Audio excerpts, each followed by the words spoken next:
for your own brother, and you defiling yourself. So look into your lives. See where you've lied and cheated and connived and whatnot. Get it right. Papa loves us all. Get it right. Get one heart. Get that tongue tied to the heart when you talk to Daddy. And then he can really listen. The rest of the time, it's white noise, snow on the TV set. It's next to worthless. So, I'll leave you on that note. Now,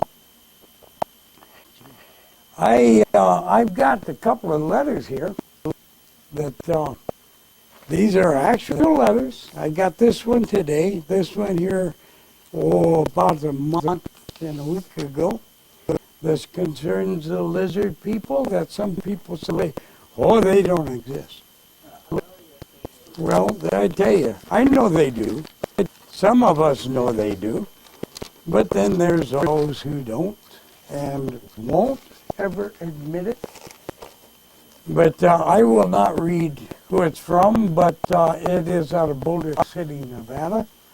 And I will skip the first page. Let's see, maybe not. Oh. What really made me have to write you was your account and belief in underground people. You referred to them as lizards. Well, I really did see a lizard man. He was about 5 foot tall, slim, big, bright, almond-shaped amber eyes. This happened in the summer of about 1955 or 56.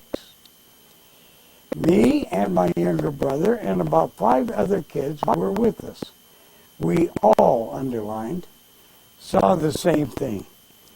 I think I saw it first and I screamed. A man in black tape, not cape, tape, with yellow eyes. We all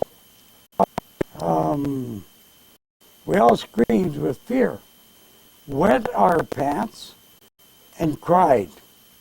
We were under one of the 14-story buildings projects where we lived in New York in northern Bronx.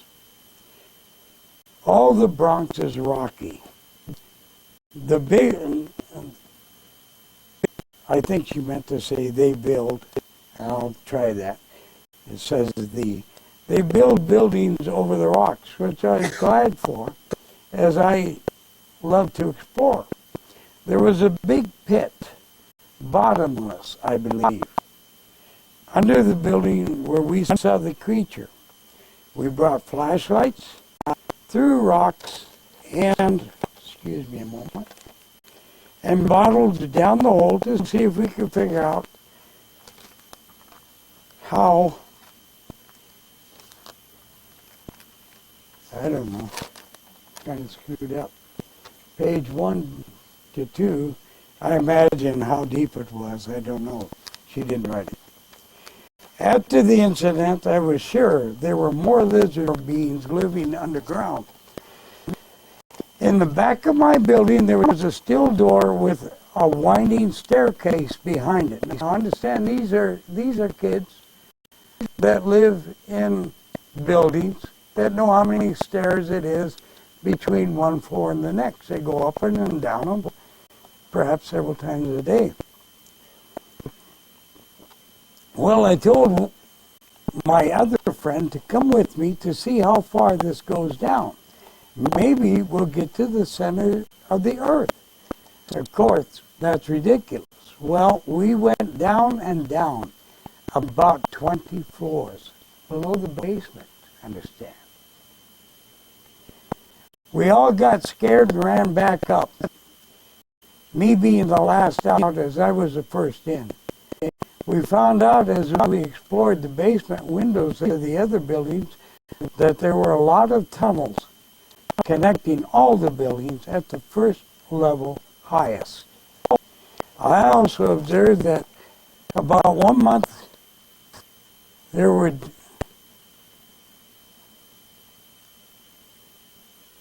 I'm not sure of the spelling, perhaps. Sir, could you help me? About 1 month there would, and that one is beyond me. Yeah. Perhaps. Okay, yeah, thank you.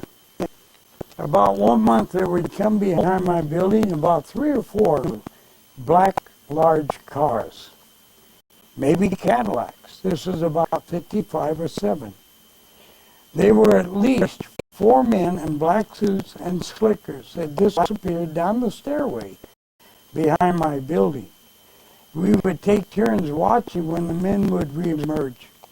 They came back up at least 2 or 3 hours later, or up at least 2 or 3 hours later. What do you think of this account? Red Elk, I swear it's true. Now, evidently I'm missing something here, because when they saw this being, and screamed and wet their pants, and everybody headed for the window that they'd gone into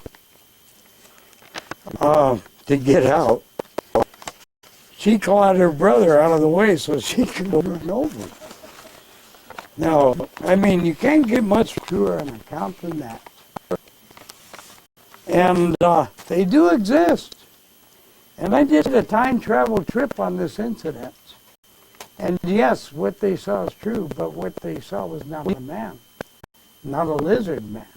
It was a lizard child who had evidently been disobeying his parents. It was a he, and or their rules and regulations. He was curious as to what was up there, and broke the rules and came up and got seen. And believe me, when I saw that lizard, if he had pants, they would have been wet too. He was every bit as frightened as they were. So, make up your own mind. I tell truth as I know it. I deal with them. Physically deal with it. As well as spiritually, in spirit, in travels. And so we'll set that aside. There are inner earths. It's not a ball within a ball within a ball. It is caves with great sections of earth between caves. So that we are on the floor of number 6.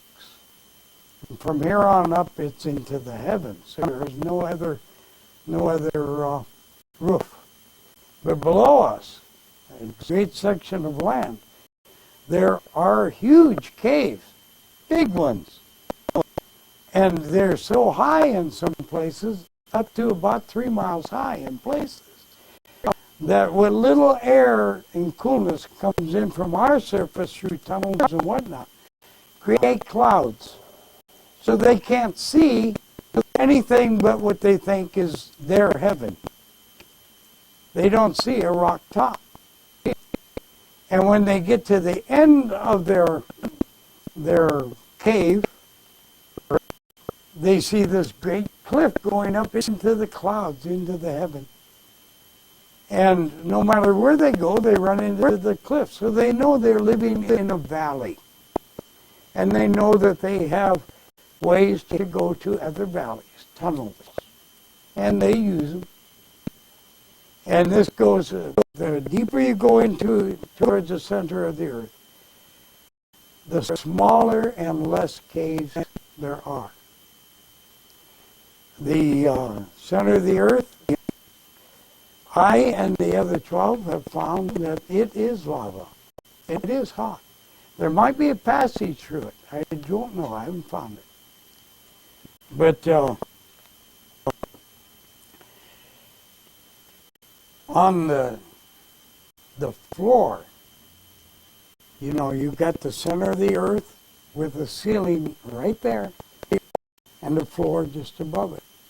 There is a real being, a very live being, that dominates that whole floor. His name actually is Lucifer. And this is his headquarters, our planet. So, believe it or not, if I give it to you, you pray about it. So that does exist. I have another letter here. I should have kept that out. I would like to read to you this from today, from a jailhouse. This man is serving 7 years to life. And I get a lot of letters from prisoners, a tremendous amount. Some of them, how do you turn invisible? How do you fly?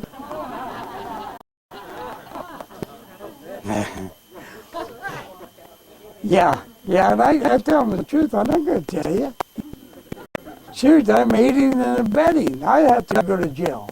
Got one letter back. Well, you know how to do it. Just escape. But I'd be hunted the rest of my life. Why should I be so stupid and foolish? All illnesses, unless you're born with it, all illnesses, diseases, accidents are brought on by self. You are in disobedience to the Creator. And you are being warned when you get a simple cold. Look within yourself, see what's brought on this cold. You can blame it on air, you can blame it on cigarette smoke, you can blame it on anything.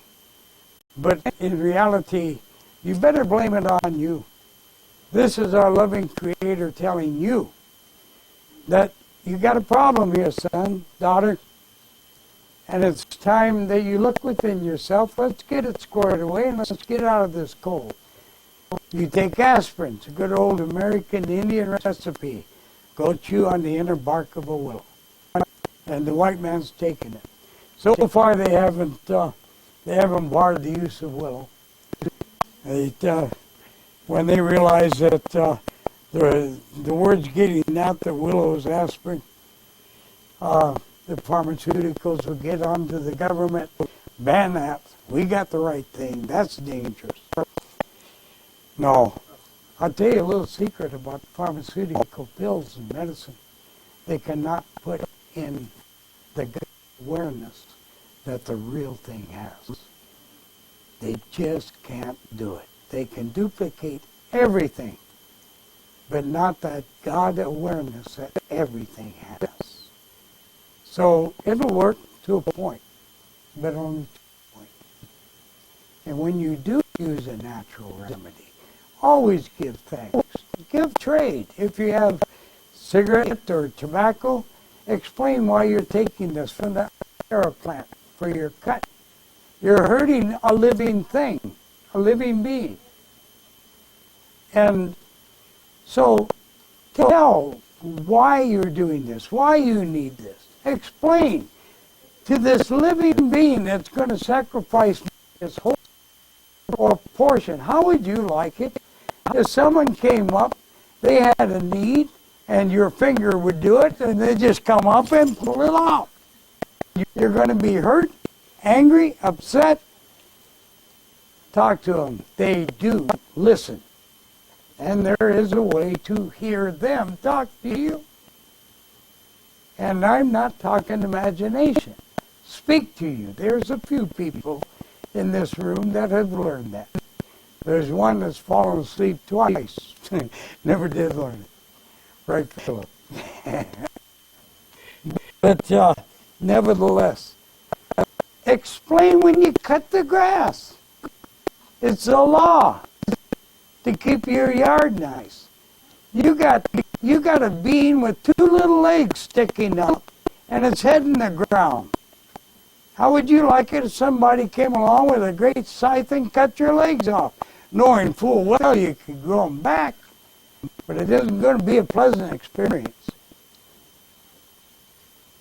And so talk to them. Explain why. Give thanks. Honor the plants. Honor the meat you eat. They've given their life for you. Honor them. Give true thanks when you eat your meals. And when you eat your meals, think of this. It might be vegetables. It might be meat. It might be a combination. But that's not all of it. You had the wind